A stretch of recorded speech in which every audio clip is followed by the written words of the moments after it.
Hey, everybody, and welcome to another edition of the World Wrestling Podcast. Well, not necessarily World Wrestling Podcast, an edition of Under the Bottom Rope with your host, the Big Bad Boo Bear. That's right, the Big Bad Boo Bear. And so we're going to do a quick analysis. I say analysis. It's really going to be more like an initial reactions kind of show, specifically talking about the latest edition of AEW. Wednesday night, AEW. This was good. It was a pretty damn good show. I'm not going to go card wise. I'm not going to go down the card match per match and give you a full kind of feeling on it. I am going to specifically talk about two. But we're just going to kind of go through and talk about it. So this was their Halloween episode, as everybody who, was tuned in could tell. I mean, they had the sponsorships from Rick and Morty, and they played to that very, very well. They were hanging out and doing their thing, and they were having fun with it, and that was the one thing, was they were having fun with it. We've seen a lot of really, really cool stuff. I mean, Orange Cassidy, Trent Beretta, and Chucky T come out as two Ricks and a Morty. Fucking Trent being the Morty, which was surprising. Excuse me. I think it's the other way around. Two Mortys. And I haven't watched the show that much. The two scientists and the little kid. So, correct me. I know you will, if I'm wrong. And they had a pretty good match against a couple of guys I'm not too familiar with. I think it was like John Q Silver or something. I'm not too familiar with them. They're new to me, just to me. So I'm sure they're probably great guys and have a great career. I just don't have enough information nor familiarity with them to remember their names right now. But I'm sure that in the future I will be. They had a pretty good match, pretty damn good match.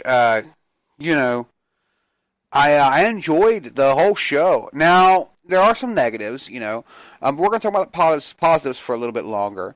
Initial reaction from the Young Bucks and Omega versus Hybrid and Kip Sabian matchup was good. Very, very good.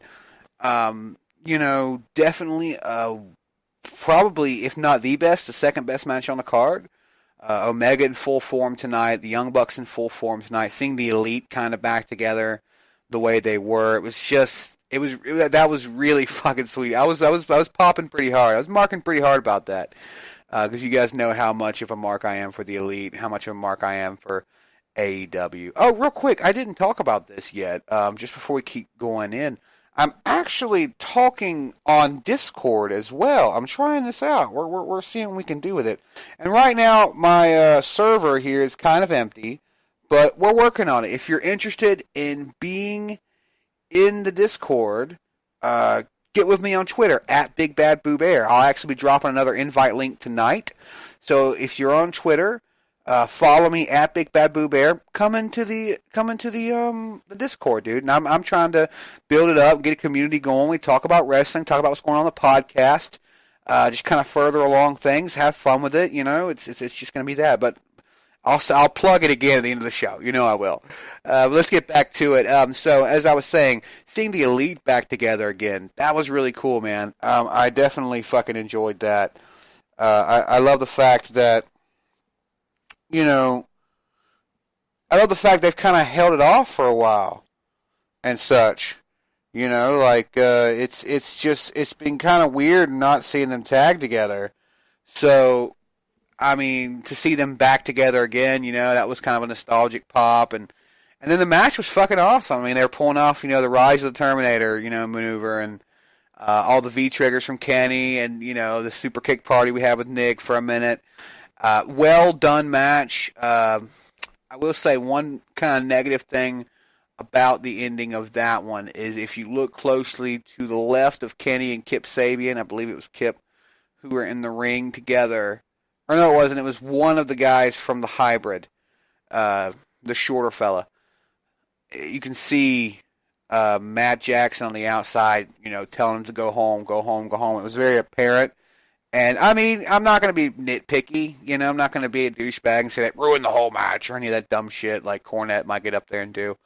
But I am going to say it did. Like, it was distracting. Like, if you are a well-versed wrestling fan and you've been watching long enough and have read enough of the sheets and watched enough of the shoots and listened to enough of the podcasts from others, then you know that he was telling them to go home. So you were like, oh, okay. So we know it's about the. It did kind of take away the finish a little bit. I'm not gonna bullshit you there. So other than that, though, the rest of the match was really good. It was quick. I think they were running over on time, and that kind of leads me to my next point with the main event. And like I said, I'm just going through a couple of matches real quick. And by the way, this is part of my hashtag Wrestle Challenge 365, which I'll also talk a little more about at the end of the episode here. So the main event we seen, of course, SCU versus the Lucha Brothers for the Tag Team Championships, the inaugural Tag Team Championship matchup. And, the match was good. The match was really good. It was well worth being the main event. It was well worth the wait. It's just the finish was, look. This isn't just because I was fucking pulling hard for Pentagon and Phoenix. Don't get me wrong. You're always disappointed when the guys you want to pull off the victory don't quite make it through. So, obviously, when my boys didn't pull it off, I was a little like, I was a little frustrated. But let's set that aside. Let's take the biasness out of it, the unbiased opinion of a journalist, which I could find one of those, and hopefully they'd have an unbiased opinion. But without them being here right this minute, you'll just have to deal with mine. I didn't have a problem with SCU going over. I had a problem with the way they went over. I mean, they go over on a fucking roll-up, man. And that sounds like I'm being nitpicky. It does. And I don't mean to, I don't mean to come off like that, but fact is, it's a fucking championship match, your very first tag team championship matchup, and they go over on a roll-up. And what I feel like happened is they were pressed for time. I feel like they're having a problem with time. It felt like that last week, too. And so, they obviously need to have a talk with the guys and work on the time that they're spending in the ring. And I know that they're all putting together great matches, because 9 times out of 10, the matches on Dynamite have been fucking good. Great fucking matches. I mean, some of these matches in the middle of the card could be main events. But tonight it felt a little more apparent, with the ending of the Omega match, the Elite versus the trio match they had, and then this one. It just felt like it was rushed, and I don't know. Like, I can understand the story they were building. I mean, let's go back a couple of weeks ago where Christopher Daniels was attacked and injured by the Lucha Brothers, and we see that it's been sort of like Frankie Kazarian, training and grooming. I mean, and before I say anything else, Scorpio Sky is very experienced, and he's a great wrestler, and it's not that I'm saying that he's inexperienced, but in this story, you kind of, they've talked about how much youth he has and how green he is to the business and such. So it's been kind of like Frankie Kazarian, the leader of the Pride, that they're from, having to take this young one, this greenhorn, and train him and groom him and take him to the main event with him. Not to say Frankie carried Scorpio Sky or anything like that. I'm just saying, you get what I'm saying metaphor-wise, to go up against these great big, fucking wolves, these great big fucking other lions, and the story was there, and they built it correctly, in my opinion. And I do understand why they went over. Was I happy about it? No, because I wanted Pentagon to win. I love fucking Pentagon. I'm a Pentagon mark. A Pentagon fucking mark. But I wasn't happy with the roll-up. A part of it, too, was, I mean, they had just power-bombed Frankie through the table, outside. And, let's be honest. You put a guy through a fucking table, in my opinion, you ain't getting up. I mean, that's a big fucking deal. That's a big fucking spot. And so it's not that I'm trying to be a dick here and I'm trying to say, kill the bitches, he didn't sell it very well, in my opinion. And so 3 or 4 seconds later, Kazarian's up, and he's moving around, and everything's good, and, I just felt like it was too soon, and so he got in there, and he kind of interrupted what was going on with Scorpio and Pentagon and Phoenix as they were going for that spike package power driver, which I love. And then Scorpio gets a roll-up, and he gets it 1, 2, 3, and I was just like, are you fucking kidding me? Like, that's the end? Me and my brother, who I'm going to talk about in just a second, me and my brother just look at each other with our jaws dropped, like, that's the finish, And so, it just felt like sour grapes to an extent, It was a great match, well worth the main event, but it just, in my opinion, the finish wasn't there.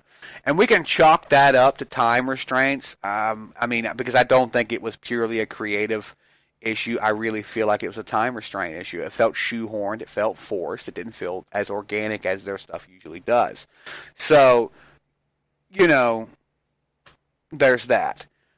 And one other thing. The promo from Moxley, fucking awesome. Talk about a high point for the night. John Moxley's promo as he came out and he, fucking hit Peter Avalon with that double arm DDT. I think he calls it the paradigm shift. It was a tight fucking DDT. That shit looked stiff as fuck. And then the promo was absolutely badass. And I don't know if they're trying it, if they're trying to do this, if it's coming off organically, which I hope it is. But Moxley really does give off a Stone Cold Steve Austin vibe. And, that, some people may be, turning away, oh, no, we don't want that. I do understand where those people are coming from. But, damn it, man, if he wasn't badass, and if you want to talk about comparing somebody to any other wrestler like that with the same kind of attitude, that's the first one that pops up in my head is Steve Austin. So, I feel like it's a compliment to Moxley. I hope he would take it as a compliment. I thought it was really cool. It was very Steve Austin-ish. The promo was very tight. He's a great fucking talker. Always has been. Never given the mic and given full fucking control like he is here at AEW and when he was in Japan and such. So I really love this version of Moxley, a.k.a. Ambrose, that we're getting now. And I think that it's going to be some really great things. He's definitely going to have to be a future champion, a future heavyweight champion. I'd love to see him and Cody duke it out, in the future over the world title. Because I really do believe that Cody is going to go over. People are like, oh, he's not going to ride himself into the title. I'm like, he isn't really the one behind creative. I feel like the Bucks are more into the creative scene than he is. I know that he's got to have a hand in it because he's an EVP. Omega's an EVP. They're all EVPs. Everybody's a fucking EVP. But I think we could very well see Cody as the next world heavyweight champion. And I kind of hope so. Nothing against Jericho. I like Cody. I'm pulling for Cody. He's a good guy. He's a face right now, man. So I'm behind Cody. Fucking Team Cody all the way. So yeah. So my initial reaction for January, I was going to say January 30th. For October 30th edition, 2019 of Dynamite. I had a brain fart there. Jesus. As I give it a B. There were some time restraint issues that took away from the show. There were some minor botches, man, that don't really count for anything. It was still great matches. I will say another negative thing, and I hate to say anything bad about Hangman Page, but the first match on the card was, it was bland.